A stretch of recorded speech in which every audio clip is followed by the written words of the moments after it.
Welcome back to the Flix tutorial series. This lesson covers the round-trip workflow between Flix and Adobe Premiere.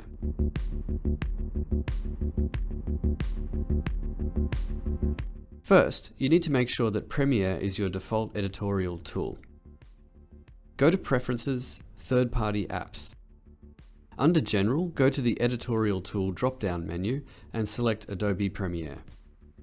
In the Published Directory section, click Browse and select a folder.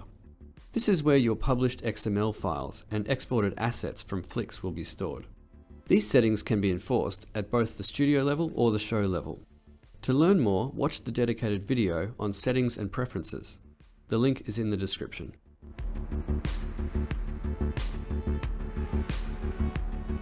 When your sequence is ready to send to editorial, click on the Publish to Editorial button.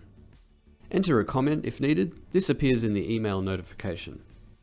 Click Publish and Flix creates two XML files and a folder containing the assets from your sequence. One XML has the suffix all.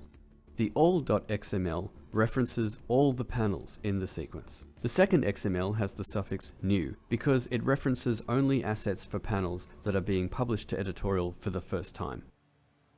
Importing your Flix XML is really easy with Premiere because you don't have to set up a project with specific video settings that match those in Flix. Open the folder containing your XML files.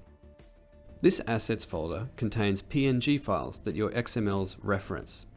These PNGs are set to 1920 by 1080 resolution, regardless of your Flix project's actual aspect ratio.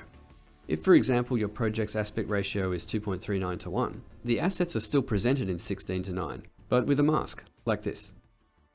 Now simply drag the XML into a bin. Premiere creates a sequence based on the timing set in Flix. New clips are highlighted by default, but you can turn that setting off in Flix. Let's say I make a change to my sequence in Flix and export another XML. I can simply import the updated all.xml and Premiere creates a new sequence. But I may want to compare the new clips to the previous sequence, so I can import the new.xml, which references only the clips I've changed, and creates a sequence containing only those clips. Now I add a video track and copy in the old sequence, so I can compare the changes easily.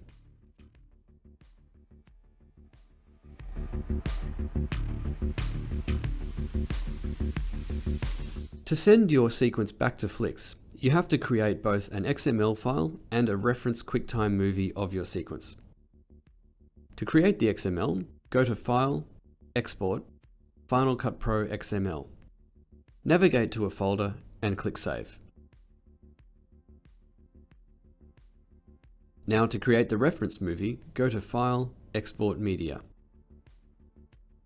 Choose a codec that uses the QuickTime wrapper. Double-check the settings match the frame rate and aspect ratio of your Flix sequence, and choose a folder to save your movie file. Obviously, it's a good idea to save it in the same folder you saved your XML file. Now click Export. To bring the updated sequence into Flix from Editorial, go up to the Revisions page and click on Editorial. You need to point Flix to both the XML file and the reference movie. Click Browse and you can simply select both files from here. Let's say the editor has added a resize effect on this panel to simulate a camera move. This drop-down allows you to choose how to handle effects from editorial. For example, if I want to retain the camera move effect, I choose Render All Frames here. If I don't want Flix to render that effect and just relink to the original panel instead, I select Ignore Effects. Otherwise, I can choose between Render All Frames or Hold Middle Frame, depending on whether I want all the frames to be rendered for the clips with effects, or just have a single frame representing it in Flix. When this has been decided, enter a comment if you want, and click Import. You can see what's changed here in the import logs. That entry refers to the clip the editor put the effect on. Here is the new sequence revision created by importing the XML and movie file. I know that because it has a tick in the From Editorial column. The comment appears here. Here is the panel with the resize effect.